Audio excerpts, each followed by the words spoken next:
Isang pagpalang araw mga kagimat. Ito na naman si Luya Gimat Itito. Mayroon na namang ipapakita sa inyo mga kagimat na aking hawak na kakaibang mga uri na naman ng mga kinason o shell. At sa hindi mo na ako mag-umpisa, pasensya na kayo sa busis ko ngayon kaya ako'y namamaos sa pagpunta namin doon sa bundok kasi mainit masyado, tapos uminom kami ng malamig na tubig, kaya namamaos mga kagimat. At ang video at ang usapin na ito ay para lang sa mga taong naniniwala sa mga mutya o kakaibang mga bato mga kagimat. Ang ipapakita ko sa inyo mga kagimat ay mga uri na naman ng mga shell o mga kinason sa Bisaya na nagiging bato ng mga kagimat sa katagalan na ng panahon mga kagimat.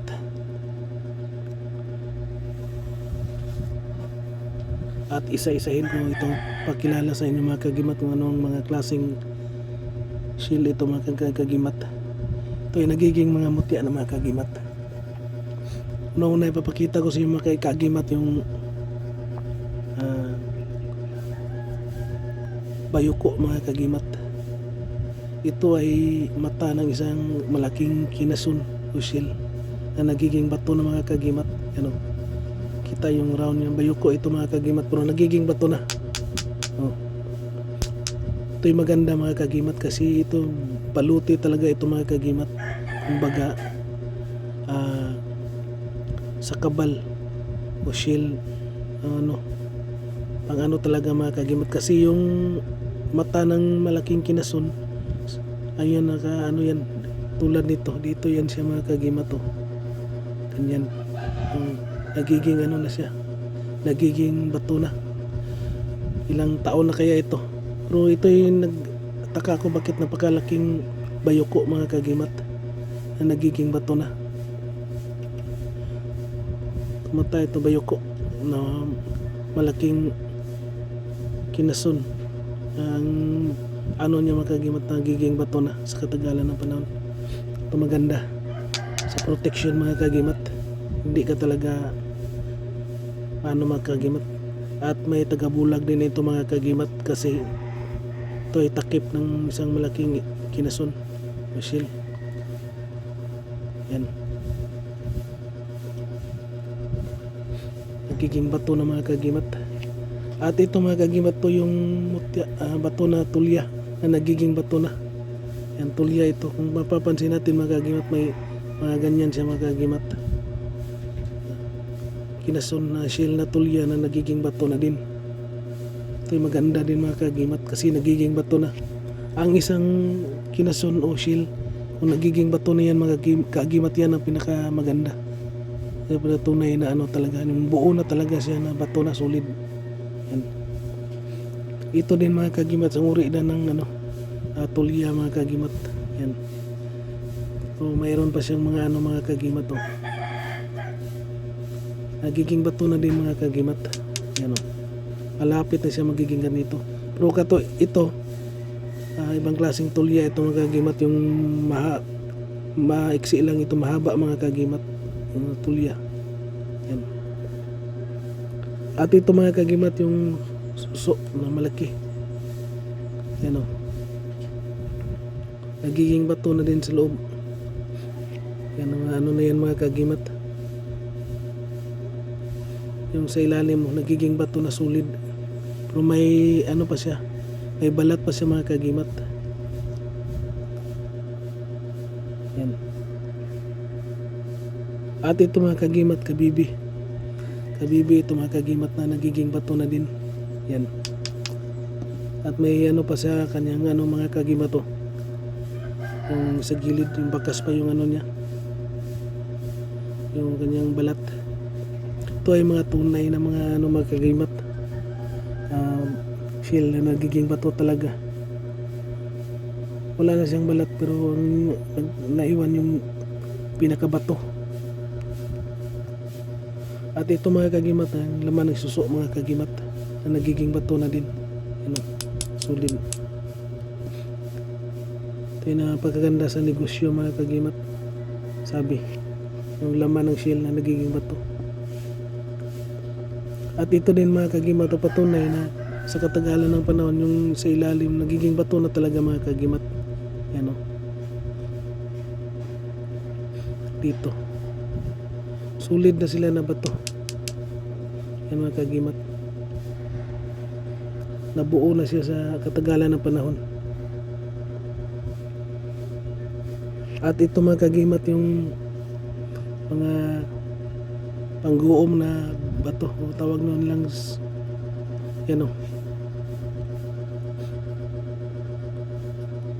guom na ba ang mga ano, kung pagbuka ito mga kagimat ay sinagaraw, pero hindi siya nakabuka. Ito ay ganda talaga mga kagimat, yung mga may mga ano ka mga kagimat, hindi lalo na sa baril, hindi makaputok yung baril.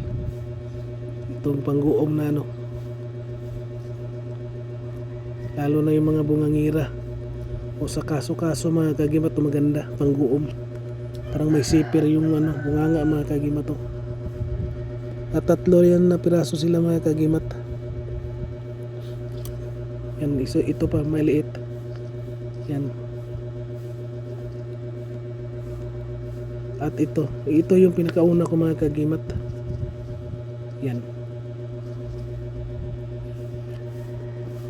At ito din mga kagimat to. At ito mga kagimat, nakuha ko sa ano mga kagimat, bato na din. Ito nagpapatunay na yung sa ilalim nagiging, kung tanggalin na ito yung balat mga kagimat, ano na, bato na siya sa loob. Yan. Pero hindi yan ano mga kagimat, natural niya yan. Yan nagpapatunay na mga sa kalikasan mga kagimat na buo, nagiging mutya na siya sa katagalan ng panahon.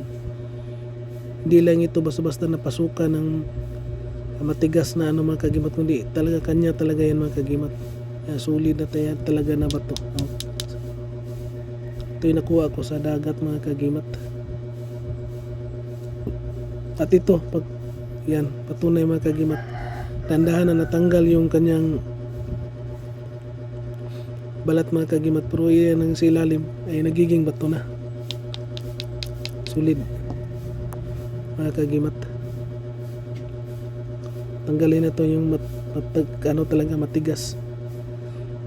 Ito pag matanggal ang balat mga kagimat, mahirapan ka na mag-identify kung sa mutya mga kagimat, kasi magiging ganito na sila, maitim na. Maliban lang dito kay may purma pa siya mga kagimat na bayoko. Yan ang mga papatunay mga kagimat na iba talaga yung kalikasan mga kagimat. Inuhubog ng kalikasan mga kagimat sa katagalan ng panahon ng mga mutya o shell na nagiging ano na, mutya nagiging bato na. At ito mga kagimat to, nakaiba din ito. Ito yung pinaka-special ko talaga na ano, yung sa dagat na ano, shell na may pakpak na nagiging bato na. At mayroon din akong isang ganito mga kagimat na bato na talaga, na solid na siya ano, bato mga kagimat yan o. Nagpapatunay na nagiging ano na siya mga kagimat. Ganda siya tingnan, parang may pakpak mga kagimat. Yan.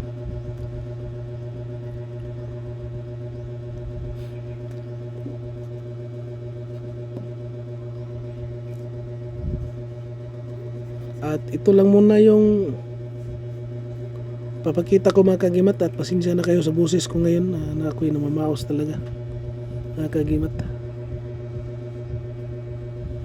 And big shout out na lang sa lahat-lahat mga kagimat. Shout out kay Tatay Carling at sa lahat-lahat yung mga kaibigan ko dyan sa Zamboanga City, kay Sir Al, yung bago kong kaibigan sa Butuan si Bro Glenn, yan sa Cagayan de Oro si Bro Lito, sa Dasmariñas Cavite si Ma'am Clarita, shout out. At yan sa ano si Sir Makunad, shout out. At yan sa Cebu si Manang Merlin, shout out. Sa Angono Rizal, dalawa sila dyan sa Rizal, si by GM at si Sir Jumil. Shout out sa inyong dalawa, sir. At sa lahat-lahat na aking mga kaibigan na mahilig sa mutya, big shout out na lang sa inyong lahat. And thank you for watching. And please like, share, comment, and subscribe mga kagimat. And God bless ating lahat mga kagimat.